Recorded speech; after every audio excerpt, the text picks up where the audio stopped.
Welcome to Generational Legacy with the Pishkas.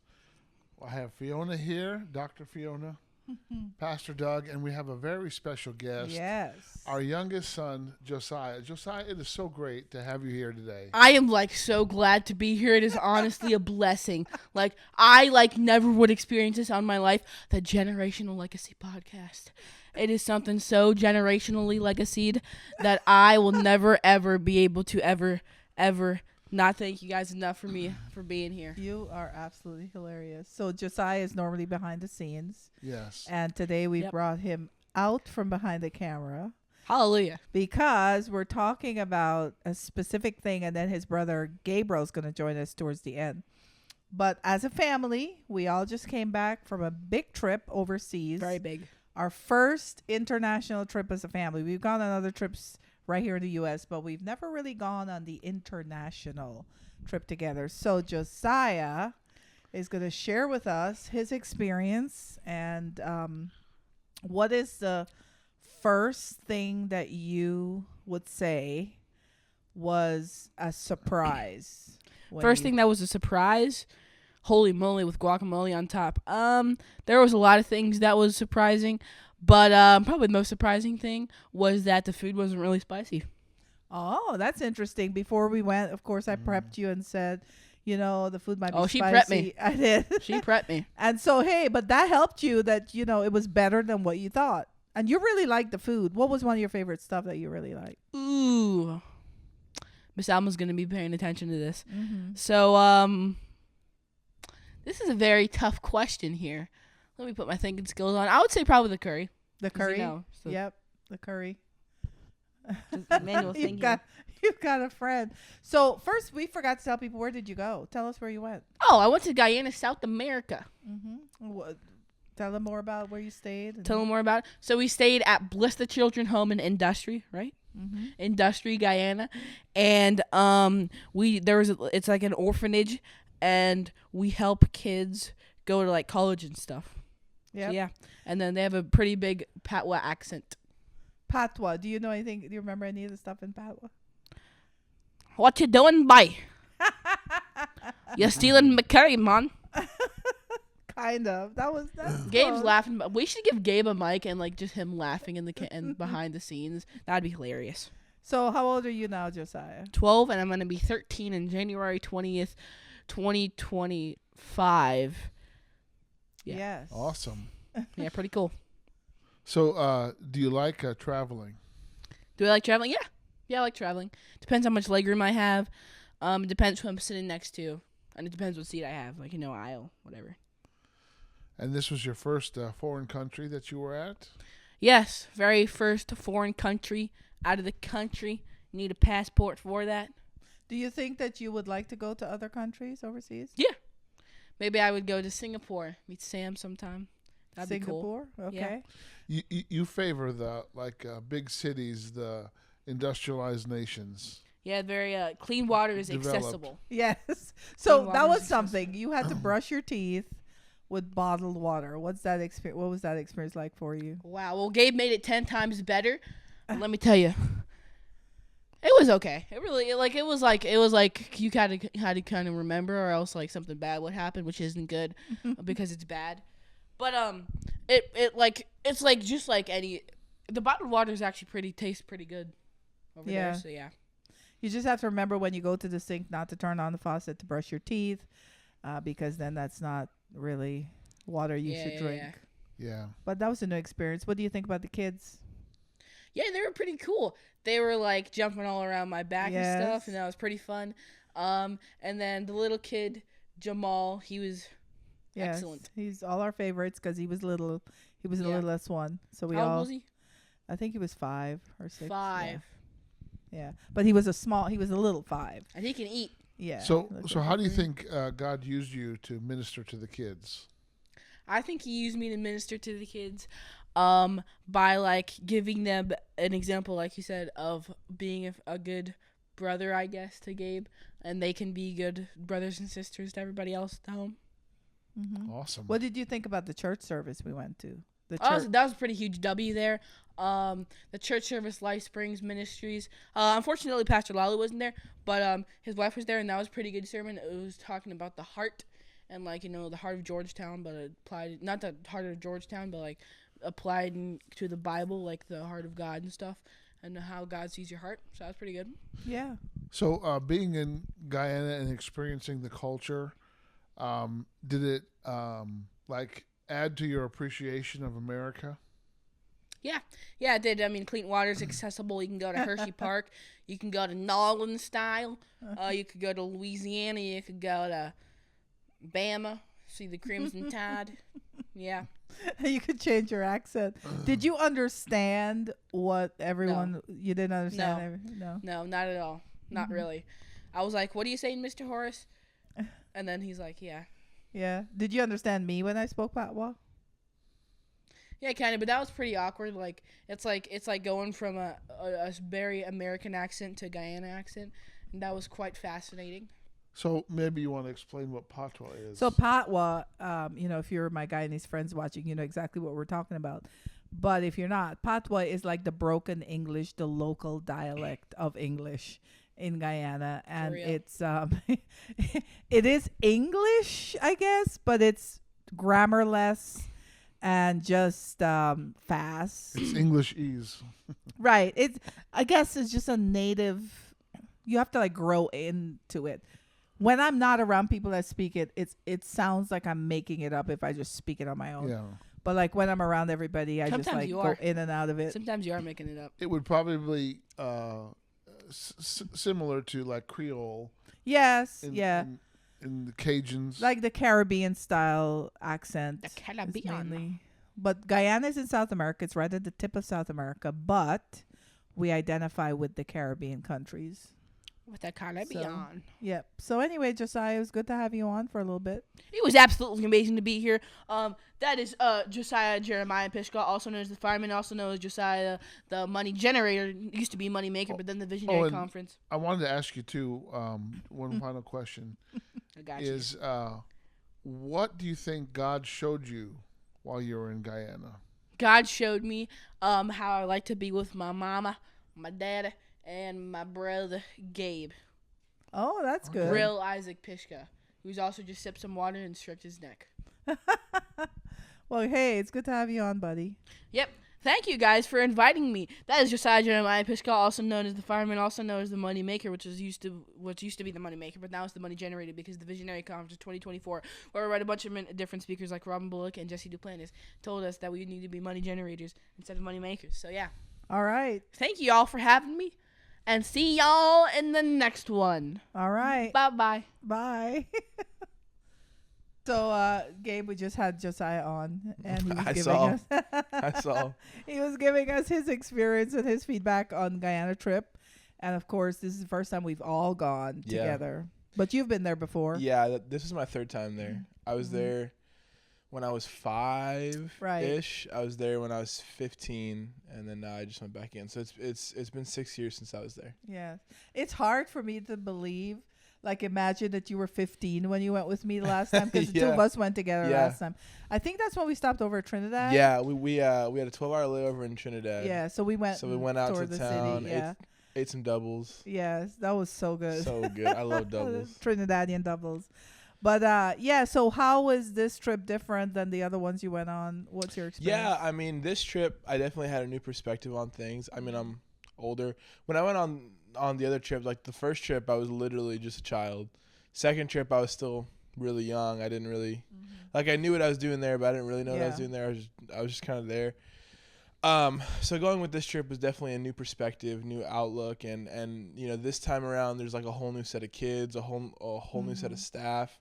There's the kids that were there when I was there last time are all older now. So like they're all almost 18 or 18 and older. And so, like, almost all of them I didn't even recognize because they were so much younger. They were 12 when I went last time. Yes. So from 12 to 18, there's a lot of development. And so, yeah, but it was good. It was just good to kind of see and connect with the kids. And this trip was different because, like, the first trip, well, I say the first trip. It was really my second trip. But for me, it was, like, my first trip. When I was 15, it was like 2 months after Grandpa died, Mm-hmm. and it was like 6 months or no, like 5 months after Grandma died. Mm-hmm. And so, like, we were kind of in a frenzy, like, with everything. Like, it was the official takeover now of you for Right. the home. Like, Mhm. you already were running it, but it was Right. like, now it's officially Yes. yours. Like, so it was just Yeah. a lot going on. And that's why, like, that trip for me was kind of, like, I don't really remember a lot of that trip because Mm-hmm. we were in such a frenzy and spiral as a Yes. family. And so this trip was nice to kind of be like 6 years out from that time, Right. kind of like a whole fresh perspective on everything. Mm-hmm. And it was just really nice to love on the kids and show them some nurture and Yeah. show them. Yeah, I had only gone to Guyana with you once before. Really? Most of the time it was with your dad. Wow. I didn't That's realize funny. that. And Yeah, that's true. When we did the youth camp, I think. Yeah, that was the only time that you and I went to Guyana together. Wow. And then mostly I would go with your dad. Mhm. First time we went with Steve Hoffman and Pastor from Reamstown, Pastor Carrick. Pastor Carrick, yes. I remember that. That was my first time. But yeah, I always went with your dad, and I would always preach in churches. So I didn't preach in a church this time. Right. Yeah. It was more just ministering to the kids, Mhm. Yeah. doing some projects around the home. Yes. You guys painted. Yeah. We had built a fence. The painting was fun because Because all the kids wanted to join. Gabriel and Right. I started the project because they were at a VBS. But when they came home, Yes. they all wanted to paint, and so we were Yeah. all taking turns to paint, and it was just incredible. I was out of that scene. I was doing Yes. something Yeah. else. Yeah. Yeah, but we had like 15 kids helping us paint all at once, and we only had like 6 paintbrushes. Oh, okay. So, that it was was interesting. it was a wild yes. time. That was interesting. But the thing is, so it had been 15 years since you had gone. Mm-hmm. So longer than Gabe. Yeah. And actually, there was a building attached now that you weren't even there ever Right. since I- it was Yeah. built. The Yeah. first time I saw it. Right. So it's a whole different experience. But one of the things we wanted to do, like I said, there was 2 weeks in the previous episode I talked about that. It was like 2 or 3 weeks out of me going. Gabe and I were planning to go, and then I asked Mhm. Doug if he would go with us because you got some trips coming up already. Yeah. So this was kind of one of those where you squeeze it in. But I felt like we wanted to show what a family dynamic would look like. Right. Because I realized that a lot of the kids have come out of like broken homes or, homes without moms, dads, just like a dysfunction of some sort. And some kids didn't even know their parents. So this was a good, refreshing, Doug and Josiah left a week prior to Gabe and I. We stayed back for an extra week. Mm-hmm. And we got some feedback from the kids and from the staff that they really enjoyed seeing the family together, how we Right. communicate, how we work Yeah. together. And that was what I wanted to, because when I would go and visit, I would talk about my family, I'd talk about my sons and my husband and how we would do certain things as a family. Mhm. But this way they got to see how we do certain things as a family, Right. Yeah. which was really, really good. Yeah. And that's what Yeah. the feedback I got. It was wonderful. I saw a lot of changes in the structure of Guyana as far as the Mhm. roads and Right. the bigger equipment. There wasn't as many minibuses. Mm-hmm. I guess more people have cars. They have private cars now, yes. But some people when they leave a legacy, they'll leave money. But your parents left you a home They left for us kids. a home, an orphanage. One day we were walking outside, me and Josiah, and we were walking out front of the home, and I turned to him. I said, "Man, what an inheritance!" Yes. I looked at him. I was like, "What an inheritance we've been left." Mm-hmm. Like, I mean, you could look at this situation many ways. You could look at it from a negative standpoint. Mhm. You could look at it from a positive standpoint. But I think, man, what a legacy, what an inheritance that we've been left. So it's interesting how your parents had a vision to build this home, and they Mhm. built it. Plus, they have the director's home, and when we came to our church, Mm-hmm. a building was given to us that someone else built. Mm-hmm. And I think of how when you enter God's promises, like you You have vineyards that you didn't plant. Mm. You have wells that you didn't dig. Yes. Someone else did the labor, but now you get to carry it on and Right. carry it Right. out. Right. Do you think 12, 15 years ago you ever thought that you would No. be the CEO? No. I can guarantee you in a million years, Lord. I did not. Like, we had talked about it, our family had talked about it. But the plan was to like hand it over and do like a transition. Well, but that didn't happen. Yeah. Right. And I guess at that time it would have been discussed like who would take it over and which Yeah. family member, but that didn't happen. So I ended up being the one. There's 4 siblings. I'm the oldest, so I was designated the person for it. But again, you could look at it as like, wow, and I tell you the truth, when I went back the first time after mom and dad had passed away, but after COVID, because it was right after that was COVID. So I was not able to go for like 2 or 3 years. So I would Yeah. run it completely remotely from here. And so when I physically went back, I was hit with a spirit. I knew it was a spirit after I did what I did, but it was a spirit of like discouragement and literal oppressive on me to just like close it down, because there was so much logistics that would have had to be done. And I remember I was so frustrated this one night, the first night I got there, because the next day I was supposed to have to go do the business, like get a lawyer, talk to the lawyer, hand in these paperwork and everything. Yeah. And I was looking for a particular file, trying to find some information. I couldn't find it. I was so frustrated. And I was like, you know what?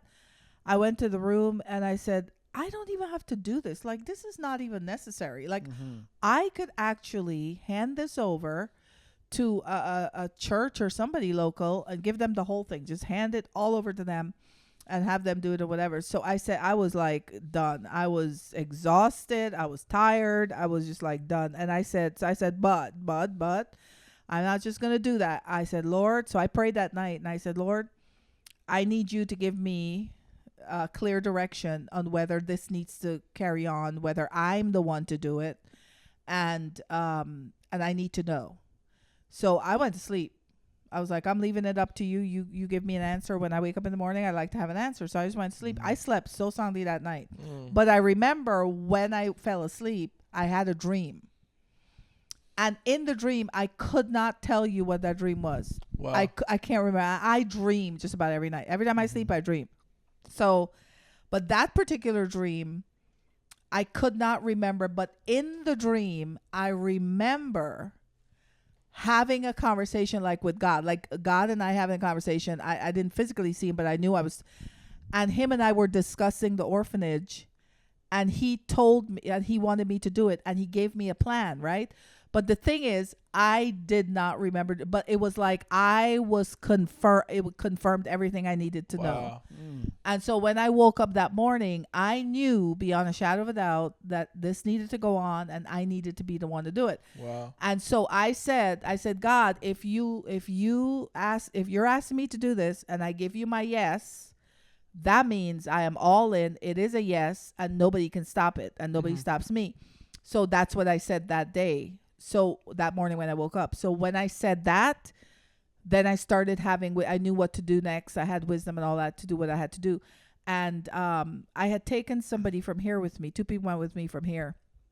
And I mean, when we showed up, it was chaotic. Yeah. It was crazy. So it's just like something you look at and you're like, where do you start? Like it's just, it was just chaotic. Yeah. As soon as I made that decision, I knew what to do. I started putting things in place, and by the time we left, like a week or 2 later, whatever time it was, everything was orderly. Everything was put back in order, like nothing ever happened. Yeah. And the person that was with me said, "Oh my gosh, like I have never in my life. When I first came, I thought there's no way like this." And so whatever God put in me in that dream, I still don't know, but it's in me. So I just move. I just know it's there and I can activate. Yeah. And it's possible, God has mysteries and secrets for us. He'll reveal them to us. but it's something the enemy doesn't need to know. Yes. So it's in deposited in me. I've already given God permission to utilize me for that work. So I know it's, Yep. So God gives you supernatural wisdom. Yes. And understanding to travel swiftly through the systems. Yes. Of a third world country like Guyana. Yeah. Yes. I have to speak. There's specific things I speak when I land.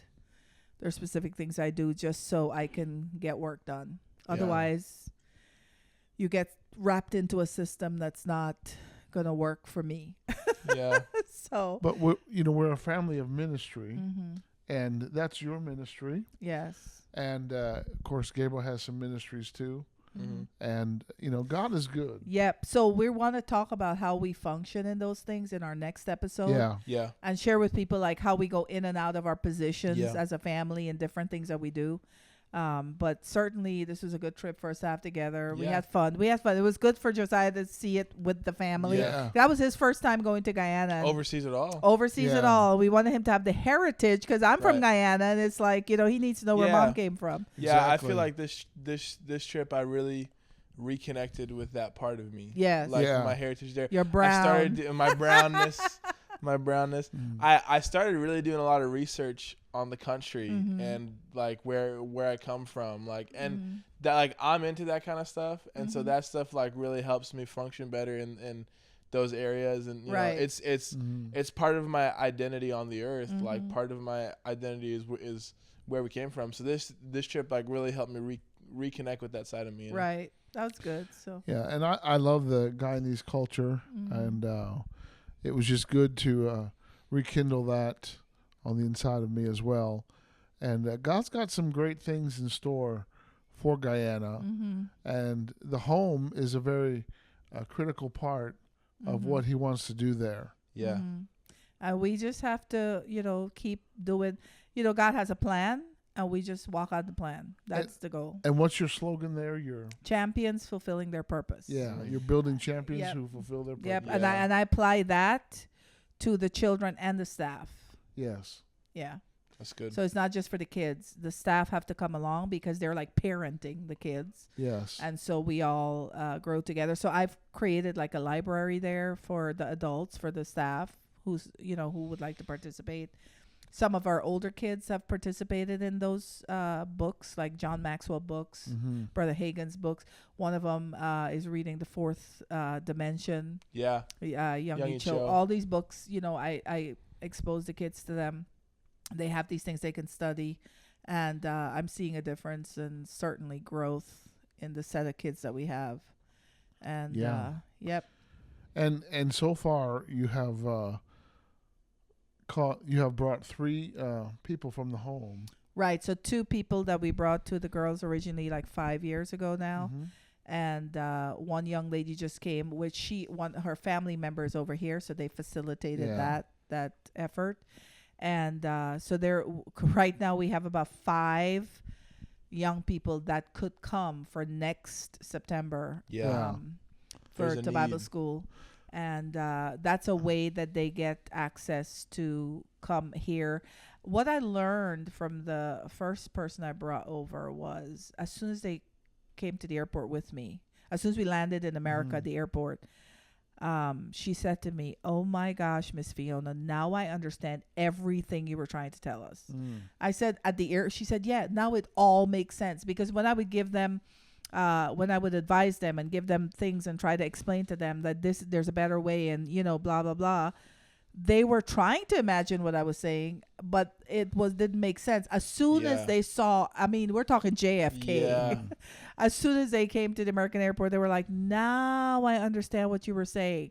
And so I realized that the frame of reference is a big deal. So that's why I would like them to have the opportunity to study here and to have a frame of reference that anywhere in the world they can go and they have a different perspective than only where you've been brought up. Well, it's the same thing people do here with kids that they take on mission trips. They take them for a different frame of reference to see how other people live. So the opposite is true too, to see a different level of living, and then you choose what would you like to do with your life. So that's kind good. of one of the other things I do is with the teenagers is encourage them to have dream journals. where they just dream. Yeah. Just it's you and God. Just dream, talk about it, pray about it, give him something that you want to do in your life and ask him what he wants you to do. And so some of the kids have been participating in that as well. So Well, it was a great Guyana trip It was. for the Pishkas, mhm. and it was just a blessing to be Mhm. able to participate in it. Mm-hmm. And we just give God all the honor Yes. and glory for that, Yeah. Yes. for his good work in Guyana. Yes. Well, guys, thank you so much for joining us on this episode. We just want to give you a little field trip with us where we went and what we do. But in the next episode, we're going to talk about how we function as a family when it comes to the different things that we do. God bless you. Bye-bye.